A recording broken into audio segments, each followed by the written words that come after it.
തിരുവചനം തിരുവചനം. പിതാവിൻ്റെയും പുത്രൻ്റെയും പരിശുദ്ധാത്മാവിൻ്റെയും നാമത്തിൽ ആമേൻ.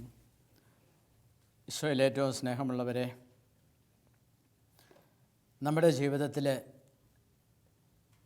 വിവേകമില്ലാത്ത യാത്രകളും വിവേകപൂർണമല്ലാത്ത പ്രവൃത്തികളും വരുമ്പോൾ ദൈവമേ, ഇതെല്ലാം നീ തടയണമേ എന്ന് പ്രാർത്ഥിക്കുവാനായിട്ട് നമുക്ക് കഴിയണം. അല്ലാത്ത നമ്മുടെ എല്ലാ പ്രവൃത്തികളും അനുഗ്രഹിക്കപ്പെടുന്നില്ലെന്ന് മാത്രമല്ല, ദൈവത്തിൽ നിന്ന് നമ്മളെ അകറ്റുകയും ചെയ്യും. സംഖ്യയുടെ പുസ്തകം 22-ാമത്തെ അധ്യായം 32-ാമത്തെ തിരുവചനം: നിന്റെ യാത്ര വിവേകശൂന്യമാകയാൽ നിന്നെ തടയാൻ ഞാൻ വന്നിരിക്കുന്നു എന്നൊരു വചനം നമ്മൾ കാണുന്നുണ്ട്. നിന്റെ യാത്ര വിവേകശൂന്യമാകയാൽ നിന്നെ തടയാൻ ഞാൻ വന്നിരിക്കുന്നു. മനോഹരമായ ഈ വചനം നമ്മൾ വായിക്കുമ്പോൾ നമ്മുടെ ജീവിതത്തിലെയും വിവേകശൂന്യമായ പ്രവൃത്തികളെല്ലാം ദൈവം തന്നെ തടഞ്ഞ് ഒരു അനുഗ്രഹത്തിൻ്റെ മാത്രം വഴിയെ പോകാൻ എപ്പോഴും നമുക്ക് സാധിച്ചിരുന്നെങ്കിൽ എത്ര നന്നായിരുന്നു എന്ന് നമുക്ക് തോന്നും. ദൈവസ്നേഹത്തിൽ വളരുന്ന എല്ലാ വ്യക്തികൾക്കും ദൈവം ഇത്തരത്തിലുള്ള അനുഗ്രഹങ്ങൾ നൽകും. അതുവഴി ഒരുപാട് വലിയ വലിയ അപകടങ്ങളിൽ നിന്ന് നമ്മൾ സംരക്ഷിക്കപ്പെടുകയാണ്. വിവേകശൂന്യമായ യാത്രകളും പ്രവൃത്തികളും സംസാരവും എല്ലാം ദൈവം തടഞ്ഞിരുന്നെങ്കിൽ നമ്മുടെ ജീവിതത്തിൽ അഭിവൃദ്ധി മാത്രമേ എപ്പോഴും ഉണ്ടാവുകയുള്ളൂ. ഈ വചനത്തിൻ്റെ പശ്ചാത്തലം സംഖ്യയുടെ പുസ്തകം 22-ാമത്തെ അധ്യായത്തിൽ 1 മുതലുള്ള തിരുവചനങ്ങളിലുണ്ട്. ഇസ്രായേൽ ജനം മരുഭൂമിയിലൂടെ യാത്ര ചെയ്ത് ഖാനാൻ നാട്ടിലേക്ക് പോവുകയാണ്. അവർ മോവാബ് സമതലത്തിലെത്തിയപ്പോൾ അവിടെ പാളയമടിച്ചു. അപ്പോൾ മോവാബ് രാജാവ് അവരെക്കുറിച്ച് കേട്ട് ഒത്തിരിയേറെ അസ്വസ്ഥനായി. ബാലാഖ് എന്നാണ് മോവാബ് രാജാവിൻ്റെ പേര്. ഈ മോവാബ് രാജാവ് ബാലാഖ് ഒത്തിരി ഭയപ്പെട്ട് ഈ ഇസ്രായേൽ ജനത്തെ എങ്ങനെയെങ്കിലും നശിപ്പിക്കണമെന്ന് അവൻ ആഗ്രഹിച്ചു. അവൻ രാജ്യത്തെ പ്രമാണികളോട് പറഞ്ഞു, കാളവയലിലെ പുല്ല് തിന്നുന്നത് പോലെ ഈ നാടോടികൾ നമ്മളെ വിഴുങ്ങിക്കളയും. അതാണ് അവൻ ഉപയോഗിക്കുന്നത്. ഈ കാളവയലിലെ പുല്ല് തിന്ന് തീർക്കുന്നത് പോലെ ഇസ്രായേൽ ജനം മോവാബിനെ ഇല്ലാതാക്കും എന്ന് മോവാബ് രാജാവായ ബാലാഖ് ഭയപ്പെടുകയാണ്. ഭയപ്പെട്ട ബാലാഖ് ഇതിനൊരു പരിഹാരം അന്വേഷിച്ച് നടക്കുകയാണ്. കർത്താവിൻ്റെ പ്രവാചകൻ ആയി അന്ന് അവിടെ വേല ചെയ്യുന്ന ബാലാമിനോട് പറഞ്ഞു, ഈജിപ്തിൽ നിന്ന് ഒരു ജനത വന്ന് ഭൂമുഖം മൂടിയിരിക്കുന്നു. അവർ എനിക്കെതിരായി പാളയമടിച്ചിരിക്കുകയാണ്. അതിനാൽ നീ വന്ന് എനിക്ക് കീഴടക്കാൻ സാധിക്കാത്ത ഈ ജനത്തെ ശപിക്കുക. നീ അനുഗ്രഹിക്കുന്നവൻ അനുഗ്രഹിക്കപ്പെടുന്നു, നീ ശപിക്കുന്നവൻ ശപിക്കപ്പെടുന്നു എന്നെനിക്കറിയാം. അപ്പം ഭയപ്പെട്ട മോവാബ് രാജാവായ ബാലാഖ് ബാലാം എന്ന് പറയുന്ന ദൈവത്തിൻ്റെ പ്രവാചകനെ വിളിച്ച് പറയുകയാണ്, നീ ഇവരെ വന്ന് ശപിച്ച് ഇല്ലാതാക്കണം. കാരണം നീ ശപിക്കുന്ന മനുഷ്യർ ഇല്ലാതായി തീരുന്നുണ്ട്, നീ അനുഗ്രഹിക്കുന്നവർ നന്നായിട്ട് വളരുന്നുമുണ്ട്. അതുകൊണ്ട് ഈ ബാലാം എന്ന് പറയുന്ന മനുഷ്യൻ്റെ പ്രവാചകൻ്റെ സഹായം ബാലാക്ക് തേടി. അപ്പോൾ ബാലാം പറഞ്ഞു, ദൈവമായ കർത്താവ് കൽപ്പിക്കുന്നതല്ലാതെ കൂടുതലോ കുറവോ ചെയ്യുക എനിക്ക് സാധ്യമല്ല എന്ന് പറഞ്ഞു. അപ്പം ദൈവമായ കർത്താവ് സംസാരിക്കുന്നതല്ലാതെ പറയാൻ പറയുന്ന കാര്യമല്ലാതെ മറ്റു കൂടുതലായിട്ടൊന്നും ഞാൻ പറയുകയില്ല. ദൈവം പറഞ്ഞത് കൃത്യമായിട്ട് ഞാൻ പറയുകയും ചെയ്യും. അതാണ് ബാലാമിൻ്റെ നിലപാട്. പിറ്റേ ദിവസം ബാലാം പ്രമാണിമാരോടുകൂടെ ബാലാക്കിൻ്റെ അടുത്തേക്ക് പോവുകയാണ്. യാത്ര പുറപ്പെട്ടു. പോകുന്ന വഴിയിൽ അനുഭവപ്പെട്ട വലിയൊരു തടസ്സമുണ്ട്. ആ തടസ്സം എങ്ങനെയാണ്? ബാലാം ഇങ്ങനെ പ്രമാണിമാരോടുകൂടെ മുന്നോട്ട് പോകുമ്പോൾ അദ്ദേഹം കഴുതയുടെ പുറത്താണ് യാത്ര ചെയ്തത്. ഊരിപ്പിടിച്ച വാളുമായി ബാലാമിൻ്റെ മുമ്പിൽ ദൈവത്തിൻ്റെ ദൂതൻ പ്രത്യക്ഷപ്പെട്ടു. എന്നാൽ ബാലാം ഇത് കാണുന്നില്ല. ബാലാക്ക് യാത്ര ചെയ്യുന്ന കഴുത ഇത് കാണുന്നുണ്ട്. കഴുത കണ്ട് കഴുതയ്ക്ക് മുന്നോട്ട് പോകാൻ പറ്റാത്ത വിധം ദൈവത്തിൻ്റെ ദൂതൻ ഊരിപ്പിടിച്ച വാളുമായിട്ട് അവിടെ നിൽക്കുന്നു. എന്നാൽ കഴുത ഇത് കണ്ട് കഴുത ഒരു സൈഡിലേക്ക് പോയി. അപ്പോൾ വളരെ ഇടുങ്ങിയ വഴിയായതുകൊണ്ട് ബാലാം സഞ്ചരിച്ചിരുന്ന കഴുത ഒരു സൈഡിലേക്ക് നീങ്ങിയപ്പോൾ കരിങ്കല്ലിൽ കൊണ്ട് ബാലാമിൻ്റെ കാലുരഞ്ഞു. ബാലാമിന് പരിക്കേറ്റു. ബാലാം അപ്പോൾ വളരെ ശക്തിയായിട്ട് കഴുതയെ അടിച്ചു. വീണ്ടും വീണ്ടും അടിച്ചു. അപ്പോൾ ദൈവം കഴുതയ്ക്ക് സംസാരശക്തി കൊടുത്തു. ഞാൻ ഇത്രയും നാൾ സഞ്ചരിച്ച നിൻ്റെ കഴുതയല്ലേ ഞാൻ? ഇതുവരെ ഇങ്ങനെയൊന്ന് സംഭവിച്ചിട്ടുണ്ടോ എന്ന് കഴുത ബാലാമിനോട് ചോദിച്ചു. അപ്പോൾ ബാലാമിൻ്റെ കണ്ണുകൾ തുറന്നു. ഊരിപ്പിടിച്ച വാളുമായിട്ട് ദൈവത്തിൻ്റെ ദൂതൻ വഴിയുടെ മധ്യേ നിൽക്കുകയാണ്. കഴുതയ്ക്ക് അത് മുന്നോട്ട് പോകാൻ പറ്റാത്തതുകൊണ്ട് കഴുത ഒരു സൈഡിലൂടെ ചെരിഞ്ഞു പോവുകയായിരുന്നു. അപ്പോഴാണ് ബാലാമിൻ്റെ കാല് ഉരഞ്ഞത്. ദൈവത്തിൻ്റെ ദൂതൻ അപ്പോൾ ബാലാമിനോട് പറയുന്നതാണ്, നിൻ്റെ യാത്ര വിവേകശൂന്യമാകയാൽ നിന്നെ തടയാൻ ഞാൻ വന്നിരിക്കുന്നു. അപ്പോൾ ദൈവത്തിൻ്റെ ദൂതൻ ബാലാമിനോട് പറയുന്നുണ്ട്, നീ ഇനിയും കഴുതയെ അടിക്കുകയും മുന്നോട്ട് പോകാൻ പരിശ്രമിക്കുകയും ചെയ്തിരുന്നെങ്കിൽ നിന്നെ ഞാൻ വെട്ടിക്കൊല്ലുമായിരുന്നു എന്ന് പറഞ്ഞു. ദൈവാനുഗ്രഹത്താൽ അത്ര സംഭവിച്ചു. ബാലാമിനെ ദൈവത്തിൻ്റെ ദൂതൻ കൊന്നില്ല. സ്നേഹമുള്ള സഹോദരങ്ങളെ, വലിയൊരു പാഠം ഈ വചനഭാഗം നമ്മെ പഠിപ്പിക്കുന്നുണ്ട്. നമ്മുടെ ജീവിതത്തിൽ ഏതെല്ലാം തരത്തിൽ വിവേകശൂന്യമായ ഒരുപാട് പ്രവൃത്തികൾ നമ്മൾ ചെയ്യുന്നുണ്ട്. ബാലാമിൻ്റെ ജീവിതത്തിൽ സംഭവിച്ചതുപോലെ ദൈവം പലപ്പോഴും പലയിടത്തും നമ്മളെ തടയുന്നുണ്ട്.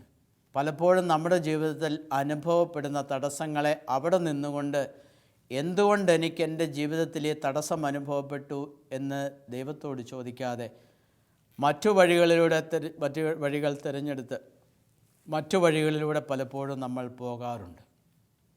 ഒരു ഉദാഹരണത്തിന് പറഞ്ഞാൽ, നമ്മുടെ ജീവിതത്തിൽ പലപ്പോഴും വ്യവഹാരങ്ങൾ ഉണ്ടാകാറുണ്ട്. നമ്മുടെ സഹോദരങ്ങളുമായി, കുടുംബക്കാരുമായി, ബന്ധുക്കളുമായും എല്ലാം.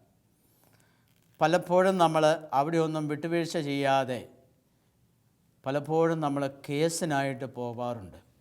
നമുക്ക് യോജിച്ച ഒരു പ്രവൃത്തിയല്ല അത് എന്ന് നമുക്ക് വളരെ നന്നായിട്ടറിയാം. വചനം നമ്മെ അത് പഠിപ്പിക്കുന്നുമുണ്ട്. അത്തരത്തിൽ നമ്മൾ ഭൗതികമായ വഴികൾ തേടി കേസ് കളിച്ച് ജീവിതത്തിൽ ഒരുപാട് പണവും ഒരുപാട് സ്വസ്ഥതയും സമാധാനവും നഷ്ടപ്പെടുത്തിയ അനേക ദൈവമക്കളുണ്ട്. നമ്മുടെ യാത്ര വിവേകശൂന്യമാണ് എങ്കിൽ പലപ്പോഴും നമുക്ക് തടസ്സങ്ങൾ അനുഭവപ്പെടുമ്പോൾ ഏത് കാര്യത്തിൽ മുടക്ക് അനുഭവപ്പെട്ടോ അവിടെ നിന്നുകൊണ്ട് നമ്മൾ ദൈവത്തെ വിളിക്കുക, ദൈവമേ, എന്തുകൊണ്ട് എനിക്ക് ഈ തടസ്സം വന്നിരിക്കുന്നു? അങ്ങ് ആഗ്രഹിക്കാത്തത് കൊണ്ടാണോ? എങ്കിൽ അങ്ങ് തന്നെ പഠിപ്പിക്കണമേ എന്ന് പറയും. ദൈവം ആഗ്രഹിക്കാത്ത ഒന്നും നമ്മുടെ ജീവിതത്തിൽ സംഭവിക്കരുത് എന്ന് നമുക്ക് തീരുമാനമുണ്ടാകണം. അതിനനുസരിച്ച് ദൈവം ആഗ്രഹിക്കാത്തതൊന്നും ഞാനും ആഗ്രഹിക്കുന്നില്ല എന്ന് പറയാനായിട്ട് നമുക്ക് സാധിക്കണം. ബാലാമിൻ്റെ കണ്ണുകൾ ദൈവം തുറന്നു. ബാലാം ദൈവദൂതനെ കണ്ടു. ദൂതൻ പറഞ്ഞു, നിൻ്റെ യാത്ര വിവേകശൂന്യമാകിയാൽ നിന്നെ തടയാൻ ഞാൻ വന്നിരിക്കുന്നുവെന്ന്. ഇതുപോലെ നിൻ്റെ യാത്ര, നിൻ്റെ പ്രവൃത്തി വിവേകശൂന്യമാകിയാൽ ഞാനാണ് ഇതിന് തടസ്സം നിൽക്കുന്നതെന്ന് ചിലപ്പോൾ ദൈവം നമ്മോട് പറയുന്നുണ്ടാവും. അത് കേൾക്കുവാനായിട്ട് നമുക്ക് സാധിക്കുന്നുണ്ട്. വിവേകശൂന്യമായ നമ്മുടെ പ്രവൃത്തികൾ പലപ്പോഴും വലിയ ആപത്തുകൾ വിളിച്ചു വരുത്തും. തടയപ്പെട്ട വഴി മറ്റൊരു തരത്തിലേക്ക് ഡീവിയേറ്റ് ചെയ്ത് നമ്മൾ പോകുമ്പോൾ അവിടെ ഒരു പക്ഷേ ദൈവത്തിൻ്റെ കൃപ നമുക്ക് ലഭിച്ചു എന്ന് പറയില്ല. രാഷ്ട്രീയത്തിലും സമൂഹത്തിലും കുടുംബങ്ങളിലും സഭയിലുമെല്ലാം ഇത്തരത്തിലുള്ള പ്രശ്നങ്ങൾ നമ്മൾ കാണുന്നുണ്ട്. ശൂന്യമായ ഒത്തിരിയേറെ പ്രവൃത്തികൾ, അതിൻ്റെ ഫലമായി വലിയ തകർച്ചകൾ, ഇതെല്ലാം നമ്മുടെ ജീവിതത്തിൽ അനുഭവപ്പെടുന്നുണ്ട്. ഉൽപ്പത്തിയുടെ പുസ്തകത്തിൽ മനോഹരമായൊരു സംഭവം കൂടി നമ്മൾ കാണുന്നുണ്ട്. ഉൽപ്പത്തിയുടെ പുസ്തകം 16-ാമത്തെ അധ്യായം 1 തിരുവചനങ്ങൾ. അബ്രാഹത്തിന് സാറായിൽ കുട്ടികളുണ്ടായില്ല. അബ്രാഹാം അതിൽ അസ്വസ്ഥനായിരിക്കും. ഒരു കുഞ്ഞിനെ പോലും നീ എനിക്ക് തന്നില്ലല്ലോ എന്നുള്ളൊരു ദുഃഖം അബ്രാഹത്തിൻ്റെ ജീവിതത്തിലുണ്ടായിരുന്നു. ദൈവം ഒരിക്കൽ പ്രത്യക്ഷപ്പെട്ടപ്പോൾ അബ്രാഹാം പറയുന്നുണ്ട്, എൻ്റെ സ്വത്തിന് മുഴുവനും അവകാശിയായിട്ട് എലയാസർ എന്ന് പറയുന്ന ഒരു മനുഷ്യനെയാണ് ഞാൻ വെച്ചിരിക്കുന്നത്. നീ എനിക്കൊരു കുഞ്ഞിനെ പോലും തന്നില്ലല്ലോ എന്ന് അബ്രാഹാം ദൈവത്തോട് പരാതി പറയുന്നുണ്ട്. അപ്പോൾ ദൈവം അബ്രാഹത്തോട് വളരെ വ്യക്തമായിട്ട് പറയുന്നുണ്ട്, നിനക്കൊരു കുഞ്ഞ് ജനിക്കും, അവനായിരിക്കും നിൻ്റെ സമ്പത്തിൻ്റെ എല്ലാം അവകാശി എന്ന്. ഇത്തരത്തിൽ ദൈവം എപ്പോഴും അബ്രാഹത്തിന് വാഗ്ദാനങ്ങൾ കൊടുക്കുന്നുണ്ട്, നിനക്ക് ഞാനൊരു കുഞ്ഞിനെ തരും എന്ന്. അടുത്ത വസന്തത്തിൽ ഞാൻ വരും, അപ്പോൾ നിനക്കൊരു കുഞ്ഞുണ്ടായിരിക്കുമെന്ന് ദൈവം പറയുന്നുണ്ട്. മറ്റാരുമല്ല നിൻ്റെ അവകാശി, നിൻ്റെ മകൻ തന്നെയായിരിക്കുമെന്ന് ദൈവം അബ്രാഹത്തോട് വ്യക്തമായി പറഞ്ഞിട്ടുണ്ട്. എന്നാൽ ഉൽപ്പത്തിയുടെ പുസ്തകം 16-ാം അധ്യായം 1 മുതലുള്ള വചനങ്ങളിൽ അബ്രാഹത്തിന് ഭാര്യ സാറായിൽ കുട്ടികളുണ്ടായില്ല. അവൾക്ക് ഹാഗാർ എന്ന പേരുള്ള ഒരു ഈജിപ്തുകാരി ദാസി ഉണ്ടായിരുന്നു. സാറായി അബ്രാഹാമിനോട് പറഞ്ഞു, മക്കളുണ്ടാകാൻ ദൈവം എനിക്ക് വരം തന്നിട്ടില്ല. നിങ്ങൾ എൻ്റെ ദാസിയുമായി ചേരുക, അവൾ മൂലം എനിക്ക് കുഞ്ഞുങ്ങൾ ഉണ്ടായേക്കാം എന്ന് സാറ അബ്രാഹത്തോട് പറഞ്ഞു. പലതവണ ദൈവം പറഞ്ഞ്, നിനക്ക് കുഞ്ഞ് ജനിക്കുമെന്ന്, അവനിലൂടെയായിരിക്കും എൻ്റെ വാഗ്ദാനം പൂർത്തിയാക്കുക, ഇതെല്ലാം ദൈവം അബ്രാഹത്തോട് പറഞ്ഞിട്ടും അബ്രാഹത്തിനും സാറായ്ക്കും ഒരു ചെറിയ വിശ്വാസക്കുറവ് അവിടെ നമ്മൾ കാണുന്നു. ഈ വാഗ്ദാനത്തിൽ വിശ്വസിച്ച് കാത്തിരിക്കുവാനെന്നതിന് ഒരല്പം ക്ഷമയുടെ കുറവ് സാറായിൽ നമ്മൾ കാണുന്നുണ്ട്. ഇങ്ങനെ കാര്യങ്ങൾ മുന്നോട്ട് പോയപ്പോൾ സാറാ പറഞ്ഞതുപോലെ തന്നെ കാര്യം സംഭവിച്ചു. ദൈവം എനിക്ക് മക്കളുണ്ടാകാൻ വരം തന്നിട്ടില്ല. ദൈവത്തിൻ്റെ വാക്കുകൾ തെറ്റായി അവൾ മനസ്സിലാക്കുകയാണ്. എനിക്ക് കുഞ്ഞിനെ ലഭിക്കാൻ ഒരുപക്ഷെ ഇതായിരിക്കും ദൈവം വെച്ചിരിക്കുന്ന വഴി എന്ന് സാറ അബ്രാഹത്തോട് പറഞ്ഞു. ദൈവത്തിൻ്റെ പദ്ധതികൾ സാറ ഇവിടെ തെറ്റായിട്ട് വ്യാഖ്യാനിക്കുകയാണ്. ദൈവത്തിൻ്റെ വഴികളെക്കുറിച്ച് ഒരു തെറ്റായ ധാരണ സാറ വെച്ച് പുലർത്തുകയും സാറ അതിനെ തെറ്റായി വ്യാഖ്യാനിക്കുകയും അബ്രാഹത്തെയും അത് ബോധ്യപ്പെടുത്തുകയും ചെയ്തു. അങ്ങനെ ഹാഗാറിൽ ഒരു കുട്ടി അബ്രാഹത്തിന് ജനിക്കുന്നു, ഇസ്മായേൽ. ഇതോടുകൂടി അബ്രാഹത്തിൻ്റെ ഭവനത്തിൽ ആഭ്യന്തര കലാപം പൊട്ടിപ്പുറപ്പെടുകയാണ്. ഉൽപ്പത്തിയുടെ പുസ്തകം 16-ാമത്തെ അധ്യായം 14 മുതലുള്ള തിരുവചനങ്ങൾ. താൻ ഗർഭിണിയാണെന്ന് അറിഞ്ഞപ്പോൾ യജമാനത്തിയെ അവൾ നിന്നയോടെ വീക്ഷിച്ചു. ഇനി താനാണ് ഈ കുടുംബത്തിലെ കുടുംബനാഥ എന്നൊരു ഭാവം ഹാഗാറിൽ വന്നു. താൻ ഗർഭിണിയാണെന്നറിഞ്ഞപ്പോൾ യജമാനത്തിയെ അവൾ നിന്നയോടെ വീക്ഷിച്ചു. ഇവളെ ഇനി ഒന്നിനും കൊള്ളത്തില്ല. ആ തരത്തിലുള്ള ഒരു ചിന്ത ദാസിയായ ഹാഗാറിൽ വന്നു. അത് വലിയ കുടുംബ പ്രശ്നങ്ങളുണ്ടായി. അബ്രാഹാം സാറായോട് പറഞ്ഞു, ഹാഗാർ ഇപ്പോഴും നിൻ്റെ ദാസിയാണ്, നിൻ്റെ ഇഷ്ടം പോലെ അവളോട് പെരുമാറിക്കൊള്ളുക. ക്രൂരമായ പെരുമാറ്റം നിമിത്തം ഹാഗാർ സാറായെ വിട്ട് ഓടിപ്പോയി. ദൈവം നിത്യവും ഇടപെട്ടുകൊണ്ടിരുന്ന ഭവനം അസ്വസ്ഥതയുടെയും വഴക്കിൻ്റെയും കലാപത്തിൻ്റെയും ഒരു ഇടമായി തീർന്നു. തെറ്റായി ദൈവത്തിൻ്റെ പദ്ധതികളെ വ്യാഖ്യാനിച്ച് അത് നടപ്പിലാക്കിയ സാറ ഈ തരത്തിലുള്ള ഒരു ദുരന്തം വഹിക്കേണ്ടി വന്നു. അങ്ങനെ ഹാഗാർ എന്ന് പറയുന്ന ദാസി സാറായെ വിട്ട് ഇറങ്ങിപ്പോവുകയും അവൾ വിദൂരത്തേക്ക് പോയി ജീവിക്കുവാനായിട്ട് അവൾ ആഗ്രഹിക്കുകയും ചെയ്തു. ദൈവത്തിൻ്റെ പ്ലാനും പദ്ധതികളും എനിക്കായിട്ട് ദൈവം ഒരുക്കിയിട്ടുള്ളതാണ്. അപ്പം ദൈവത്തിൻ്റെ പദ്ധതികൾ വ്യക്തമായിട്ട് മനസ്സിലാക്കാനായിട്ട് നമുക്ക് സാധിക്കണം. സാറ അത് തെറ്റായി വ്യാഖ്യാനിച്ച് സാറായുടെ ചിന്തയിലുള്ള രീതികൾ സാറ നടപ്പിലാക്കി കഴിഞ്ഞു. അപ്പോൾ സാറായും ദാസിയായ ഹാഗാറും തമ്മിൽ കുടുംബത്തിൽ കലാപമായി തുടങ്ങി. അപ്പം ദൈവത്തിൻ്റെ പദ്ധതികൾ ദൈവം ആഗ്രഹിക്കാത്ത വിധത്തിൽ തെറ്റായി വ്യാഖ്യാനിക്കുകയും നമുക്ക് ഇഷ്ടം പോലെ അതിനെ നടത്തുകയും ചെയ്യുമ്പോൾ ഉണ്ടാകുന്ന ചില അസ്വസ്ഥതകളാണ്. ദൈവം നിത്യവും ഇടപെട്ടുകൊണ്ടിരുന്ന അബ്രാഹത്തിൻ്റെ ആ കുടുംബത്തിലും കലാപവും അസ്വസ്ഥതകളും സാറായും ദാസിയുമായി വഴക്കുകളും അസ്വസ്ഥതകളും എല്ലാം അവിടെ പൊട്ടിപ്പൊടുത്തുവിട്ടു. അവസാനം ഹാഗാർ ഇറങ്ങി ഓടിപ്പോകുന്ന ഒരവസ്ഥയിലേക്കെത്തി. ഒരു കുടുംബത്തിന് ഒത്തിരിയേറെ പേരുദോഷം വരുന്ന കാര്യമാണ്. ആ ഭവനത്തിലുണ്ടായിരുന്ന ദാസി ഇറങ്ങി അവിടെ ജീവിക്കാൻ പറ്റാത്ത ഒരവസ്ഥയായതുകൊണ്ട് പോരുകൊണ്ട് അവൾ ഇറങ്ങിപ്പോയി എന്ന് പറയുമ്പോൾ ആ കുടുംബത്തിന് വരുന്ന ഒരു മാനക്കേട് സംഭവിക്കാൻ അവിടെ ഇടയായി. ഇതൊരു വലിയൊരു അസ്വസ്ഥതയായി. എന്നാൽ കർത്താവിൻ്റെ ദൂതൻ ഇറങ്ങിപ്പോയ ഹാഗാറിൻ്റെ പിന്നാലെ ചെന്ന് കർത്താവിൻ്റെ ദൂതൻ അവളെ കണ്ടുമുട്ടി. ഷൂറിലേക്കുള്ള വഴിയിൽ വെച്ച് അവളെ കണ്ടെത്തി. അവിടെ വെച്ച് ദൂതൻ അവളോട് ഇങ്ങനെയാണ് ചോദിക്കുന്നത്: സാറായുടെ ദാസിയായ ഹാഗാറെ, നീ എവിടെ നിന്ന് വരുന്നു? നീ എങ്ങോട്ട് പോകുന്നു? സാറായുടെ ദാസിയായ ഹാഗാറെ, നീ എവിടെ നിന്ന് വരുന്നു? നീ എങ്ങോട്ട് പോകുന്നു? ഒരുപാട് അർത്ഥം ആ വചനത്തിനുണ്ട്. സാറായുടെ ദാസിയായ ഹാഗാറെ, അതാണ് അവളെ അഭിസംബോധന ചെയ്യുന്നത്. നീ എന്നും സാറായുടെ ദാസിയായി ജീവിക്കേണ്ടവളാണ്. നീ അവിടുത്തെ ആ ഭവനത്തിലെ ദാസിയാണ്. സാറായുടെ ദാസിയായ ഹാഗാറെ, നീ എവിടെ നിന്ന് വരുന്നു? നീ എങ്ങോട്ട് പോകുന്നു? നീ ആരായിരുന്നു? നീ ഏതവസ്ഥയിലായിരുന്നു? എങ്ങനെ നീ ഇപ്പോൾ അധപ്പതിച്ച് ഇപ്പോൾ ഇത്രത്തോളം ആയിത്തീർന്നു? ഇതാണ് ദൈവദൂതൻ്റെ ചോദ്യത്തിൻ്റെ അർത്ഥം. നീ എവിടെ നിന്ന് വരുന്നു? അതായത് നിൻ്റെ പശ്ചാത്തലം മുഴുവനും എന്താണ്? നീ എത്രത്തോളം വലിയൊരു വ്യക്തിയായിരുന്നു? ദൈവം നിത്യവും ഇടപെട്ടുകൊണ്ടിരിക്കുന്ന ഒരു വലിയ കുടുംബത്തിലെ വിശ്വാസികളുടെ പിതാവായ അബ്രാഹത്തിൻ്റെ ആ ഭവനത്തിലെ ദാസിയാണ് നീ. ആ വലിയ വ്യക്തിയായ നീ ഇപ്പോൾ എവിടെ വരുന്നു? നീ എങ്ങോട്ടാണ് പോകുന്നത്? എങ്ങോട്ടാണ് നിൻ്റെ യാത്ര? അതായത് നിൻ്റെ യാത്ര ഒരു അധപ്പതനത്തിലേക്കാണ്. ആ വീട്ടിൽ നിന്നും ദൈവഭവനത്തിൽ നിന്ന്, ദൈവം വസിക്കുന്ന ആ ഭവനത്തിൽ നിന്നും നീ ഇറങ്ങിത്തിരിച്ച് നീ പോകുന്നത് വലിയൊരു ദുരന്തത്തിലേക്കാണ്. എങ്ങോട്ടാണ് പോകേണ്ടതെന്ന് നിനക്കറിയത്തില്ല. നിൻ്റെ ജീവിതം ഒരു ദുരിതപൂർണമായ അവസ്ഥയിലേക്ക് നീങ്ങിക്കൊണ്ടിരിക്കുകയാണ്. അതുകൊണ്ട് അബ്രാഹത്തിൻ്റെ ദാസിയായ ഹാഗാറെ, നീ എവിടെ നിന്ന് വരുന്നു? എങ്ങോട്ട് പോകുന്നു? നമ്മളും ഈ വചനം ഇടയ്ക്കിടയ്ക്ക് ചിന്തിക്കണം. ഞാൻ ആരാണ്? ഞാൻ എന്താണ് എൻ്റെ ജീവിതത്തിൽ സംഭവിച്ചു കൊണ്ടിരിക്കുന്നത്? എവിടെയാണ് ഞാൻ?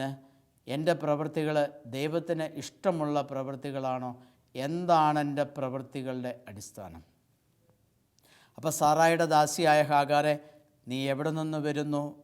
നീ എങ്ങോട്ട് പോകുന്നു? നീ എങ്ങോട്ട് പോകാനാണ്? നീ പോകുന്നത് നാശത്തിലേക്കാണ്. നീ പോകുന്നത് വലിയ തകർച്ചയിലേക്കാണ്. നീ അവിടെ നിന്ന് പിന്തിരിയുവാൻ ദൈവത്തിൻ്റെ ദൂതൻ ഹാഗാറിനോട് പറയുന്നുണ്ട്. ഞാൻ യജമാനത്തിയായ സാറായിൽ നിന്ന് ഓടിപ്പോവുകയാണ്. അതാണ് അവൾ കൊടുത്ത മറുപടി. യജമാനത്തിയായ സാറായിൽ നിന്ന് ഞാൻ ഓടിപ്പോവുകയാണ്. ഇവിടെ ഹാഗാറിൻ്റെ മനസ്സിൽ വന്ന ഒരു വലിയ പ്രശ്നമാണിത്. ഒത്തിരിയേറെ അഹങ്കാരത്തിലേക്ക് ഹാഗാർ വന്നു. താൻ ഗർഭിണിയാണ് എന്നറിഞ്ഞപ്പോൾ അവൾ സാറായെ അവഗണിച്ചു. അത്രത്തോളം കാലം വളരെ എളിമയോടെ സാറായുടെ മുമ്പിൽ നിന്ന ഹാഗാർ ഇത്രയും ഈ കാര്യം മനസ്സിലാക്കി കഴിഞ്ഞപ്പോൾ അവൾ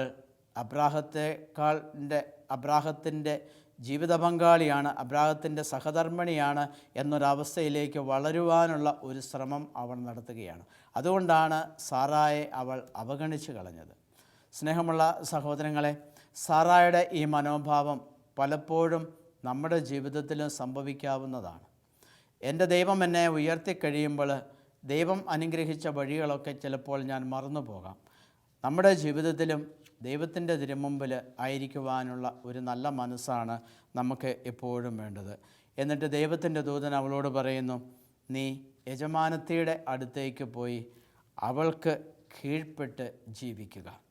ഈ കാലഘട്ടത്തിൽ രുചിക്കാത്ത ഒരു വചനമായിരിക്കാം ഇത്. നീ യജമാനത്തിയുടെ അടുത്തേക്ക് മടങ്ങിപ്പോയി അവൾക്ക് കീഴ്പ്പെട്ടിരിക്കുക. ഇങ്ങനെ കീഴ്പ്പെട്ടിരിക്കാൻ ദൈവം ആഗ്രഹിക്കുന്നു. പൗലോസ് അപ്പോസ്തലൻ വ്യക്തമായിട്ട് നമ്മെ ഓർമ്മപ്പെടുത്തുന്നുണ്ട്. അടിമയായിരിക്കുന്ന ഒരു അവസ്ഥയിലാണ് നീ മാമോദിസ സ്വീകരിച്ച് ക്രിസ്ത്യാനി ആകുന്നത് എങ്കിൽ നീ സ്വതന്ത്രനാകാൻ ശ്രമിക്കേണ്ട. നീ അടിമയായിട്ട് തന്നെ തുടരുക. യേശുക്രിസ്തു നിന്നെ മോചിപ്പിക്കും എന്ന് അപ്പസ്തോലൻ പറയുന്നുണ്ട്. ഏത് അവസ്ഥയിലാണോ നീ വിളിക്കപ്പെട്ടത്, നീ ആ അവസ്ഥയിൽ തുടരുവാൻ പൗലോസ് അപ്പസ്തോലൻ നമ്മെ ഓർമ്മപ്പെടുത്തുന്നുണ്ട്. ഇവിടെ ഹാഗാറിനോട് ദൈവത്തിൻ്റെ ദൂതൻ പറയുകയാണ്, നീ യജമാനത്തിയുടെ അടുത്തേക്ക് മടങ്ങിപ്പോയി അവൾക്ക് കീഴ്പ്പെട്ടിരിക്കുക. സ്നേഹമുള്ള സഹോദരങ്ങളെ, നമ്മൾ ഓരോരുത്തരെയും കുറിച്ച് ദൈവത്തിന് ഒരു പദ്ധതിയുണ്ട്. അതാണ് പൗലോസ് അപ്പസ്തോലൻ പറയുന്നത്, നീ ഏതവസ്ഥയിലാണോ വിളിക്കപ്പെട്ടത് ആ അവസ്ഥയിൽ തുടരുക എന്ന് പൗലോസ് അപ്പസ്തോലൻ പറയുന്നത് അതിനുവേണ്ടിയാണ്. ഇവിടെ ഹാഗാർ ഓടിപ്പോകാൻ ദൈവം ആഗ്രഹിക്കുന്നില്ല. ദൈവം ആഗ്രഹിക്കുന്നത് ഹാഗാർ അബ്രാഹത്തിൻ്റെ വീട്ടിൽ തന്നെ ദാസിയായിട്ട് തുടരുന്നതിന് വേണ്ടിയാണ്. അപ്പോൾ ദൈവത്തിൻ്റെ തിരുമനസ്സ് നിറവേറ്റി ജീവിക്കുക. ഓരോ വ്യക്തിയെക്കുറിച്ചും ദൈവത്തിന് വ്യക്തമായ പ്ലാനും പദ്ധതിയുമുണ്ട്. ഞാൻ ആരാണ്, ഞാൻ എന്തായിട്ട് ജീവിക്കണം, ഞാൻ എന്തായിട്ട് മരിക്കണം, അത് ദൈവത്തിൻ്റെ പദ്ധതിയിലുള്ള കാര്യമാണ്. അതിനെ തകിടം മറിക്കുവാനായിട്ട് നമുക്കൊരിക്കലും സാധിക്കുകയില്ല. എനിക്ക് കുഞ്ഞ് ജനിക്കുന്നത് ഇങ്ങനെയായിരിക്കാം എന്ന് ദൈവത്തിൻ്റെ വാഗ്ദാനം സാറ തെറ്റായി വ്യാഖ്യാനിക്കുകയും അത് തെറ്റിദ്ധരിച്ച് അതിന് പുതിയ മാനം കണ്ടെത്തുകയും ചെയ്തപ്പോൾ ദൈവത്തിൻ്റെ പദ്ധതിക്ക് അവിടെ കോട്ടം വരികയായിരുന്നു. യഥാർത്ഥത്തിൽ ഇസ്മായേൽ അവിടെ ജനിക്കുവാൻ ദൈവം ആഗ്രഹിച്ചതല്ല. പക്ഷേ സാറായി തെറ്റായി വ്യാഖ്യാനിച്ചതുകൊണ്ട് അവിടെ സംഭവിച്ച ഒരു കാര്യമാണിത്. പക്ഷേ ദൈവം നേരിട്ട് ഈ പ്രവൃത്തിയെ തടയുകയോ ദൈവം അവരെ ശിക്ഷിക്കുകയോ ചെയ്യുന്നില്ല. ദൈവം അവരുടെ സ്വാതന്ത്ര്യത്തെ അവിടെ മാനിക്കുകയാണ് ചെയ്തത്. കാരണം അബ്രാഹാം ദൈവത്തിന് ഇഷ്ടപ്പെട്ട ഒരു വ്യക്തിയാണ്, സാറായും ദൈവത്തിന് ഇഷ്ടപ്പെട്ട ഒരു വ്യക്തിയാണ്. നമ്മുടെ ജീവിതത്തിലും ദൈവം നമ്മളെയും ഇതുപോലെ ഒത്തിരിയേറെ സ്നേഹിക്കുകയും ദൈവത്തിന് ഇഷ്ടപ്പെട്ട ജീവിതങ്ങളായിട്ട് നമ്മുടെ ജീവിതങ്ങൾ മുന്നോട്ട് പോകുമ്പോൾ ദൈവം നമ്മളെയും സമർത്ഥമായിട്ട് അനുഗ്രഹിക്കും. നീ യജമാനത്തിയുടെ അടുത്തേക്ക് പോയി അവൾക്ക് കീഴ്പ്പെട്ടിരിക്കുക, ഇതാണ് ദൈവം ആഗ്രഹിക്കുന്നത്. അപ്പം ദൈവം ആഗ്രഹിക്കുന്നതിന് വിരുദ്ധമായിട്ട് ഒരു ജീവിതശൈലി തിരഞ്ഞെടുക്കാൻ എനിക്ക് സാധിക്കുകയില്ല. ദൈവം അത് ആഗ്രഹിക്കുന്നും ഇല്ല. അതുകൊണ്ട് ദൈവത്തിൻ്റെ തിരുമുമ്പിൽ ഏറ്റവും വിശ്വസ്തമായിട്ട് ജീവിക്കുക. എന്താണോ എൻ്റെ ദൈവം ആഗ്രഹിക്കുന്നത് ആ ദൈവത്തിൻ്റെ പദ്ധതി നിർവഹിക്കുവാനായിട്ട് ഞാനൊരു പരിശ്രമിക്കുക. അബ്രാഹത്തിൻ്റെ ജീവിതത്തിൽ, അബ്രാഹത്തിൻ്റെ കുടുംബത്തിൽ ചില അസ്വസ്ഥതകൾ പൊട്ടിപ്പുറപ്പെടുവാൻ, ആ കുടുംബത്തിലൊരു കലഹമുണ്ടാകാൻ കാരണമായത് ദൈവത്തിൻ്റെ പദ്ധതി തെറ്റായി വ്യാഖ്യാനിക്കപ്പെട്ടതുകൊണ്ടാണ്. ഇതുപോലെ ദൈവത്തിൻ്റെ പദ്ധതികൾ നമ്മളും തകിടം മറിക്കുമ്പോൾ അവിടെ അസ്വസ്ഥതകളും പ്രശ്നങ്ങളും ഉണ്ടാകും. ഈ അസ്വസ്ഥതകളും പ്രശ്നങ്ങളും നമ്മുടെ തന്നെ സൃഷ്ടിയായിത്തീരും. നേരെ മറിച്ച് ദൈവം ആഗ്രഹിക്കുന്നത് പോലെയാകണമെങ്കിൽ അവിടെ വളരെ സന്തോഷകരമായ ഒരു ജീവിതമായിരിക്കും ഉണ്ടാകുക. ക്ലേശങ്ങളുണ്ടാകാം, ദുഃഖങ്ങളുണ്ടാകാം, പക്ഷേ ദൈവം തരുന്ന മനോഹരമായ അനുഭവങ്ങൾ അവിടെ ഉണ്ടാകും. ഉൽപ്പത്തിയുടെ പുസ്തകം 17-ാം അധ്യായം 1-ാമത്തെ തിരുവചനം നമ്മെ ഓർമ്മപ്പെടുത്തുന്നു, സർവശക്തനായ ദൈവമാണ് ഞാൻ, എൻ്റെ മുമ്പിൽ വ്യാപരിക്കുക, കുറ്റമറ്റവനായി വർദ്ധിക്കുക. സർവശക്തനായ ദൈവമാണ് ഞാൻ, എൻ്റെ മുമ്പിൽ വ്യാപരിക്കുക, കുറ്റമറ്റവനായിരിക്കുക. നമ്മുടെ ഓരോരുത്തരുടെയും ശ്രദ്ധ ഈ തരത്തിൽ ദൈവത്തിൻ്റെ മുമ്പിൽ വ്യാപരിക്കാനും കുറ്റമറ്റവരായി ജീവിക്കാനുമുള്ള ഒരു ആഗ്രഹമാണ് വേണ്ടത്. ദൈവം അബ്രാഹത്തോട് പറയുന്ന വചനമാണിത്, സർവശക്തനായ ദൈവമാണ് ഞാൻ, എൻ്റെ മുമ്പിൽ വ്യാപരിക്കുക, കുറ്റമറ്റവനായിരിക്കുക. ഇന്ന് ദൈവം നമ്മളോട് ഓരോരുത്തരും പറയുന്നതാണ്, സർവശക്തനായ ദൈവമാണ് ഞാൻ, എൻ്റെ മുമ്പിൽ വ്യാപരിക്കുക, കുറ്റമറ്റവനായിരിക്കുക. ഈ കൃപയിൽ വളരാനുള്ള ഒരു അനുഗ്രഹം എനിക്ക് തരണമേ എന്ന് തമ്പുരാൻ്റെ മുമ്പിൽ നമുക്ക് മുട്ടിപ്പായിട്ട് പ്രാർത്ഥിക്കാം. നമുക്കൊരു നിമിഷം പ്രാർത്ഥിക്കാം. സ്നേഹപിതാവായ ദൈവമേ, അബ്രാഹത്തിൻ്റെ ജീവിതത്തിൽ വിശ്വാസത്തിൻ്റെ മേഖലയിൽ തെറ്റായി വ്യാഖ്യാനിക്കപ്പെട്ട ആ ദൈവത്തിൻ്റെ വാഗ്ദാനം ഇതുപോലെ ഞങ്ങളുടെ ജീവിതത്തിൽ ഒത്തിരിയേറെ പ്രവൃത്തികൾ അങ്ങ് ആഗ്രഹിക്കാത്ത വിധത്തിൽ സംഭവിച്ചിട്ടുണ്ട്. അതിനെല്ലാം ഞങ്ങൾ അങ്ങയോട് മാപ്പപേക്ഷിക്കുകയും അങ്ങയുടെ പദ്ധതിയും പ്ലാനും അനുസരിച്ച് എന്നും ജീവിതം നയിക്കുവാൻ ഞങ്ങളെ ഓരോരുത്തരെയും അനുഗ്രഹിക്കണമേ എന്ന് ഞങ്ങൾ അങ്ങയോട് പ്രാർത്ഥിക്കുന്നു. അങ്ങയുടെ തിരുമനസ് എന്താണെന്ന് എപ്പോഴും തേടാനുള്ള ഒരു നല്ല മനസ്സ് ഞങ്ങൾക്ക് നൽകി ഞങ്ങളെ അനുഗ്രഹിക്കണമേ എന്ന് പ്രാർത്ഥിക്കുന്നു. നിത്യം പിതാവും പുത്രനും പരിശുദ്ധാത്മാവുമായ സർവേശ്വര എന്നേക്കും ആമേൻ.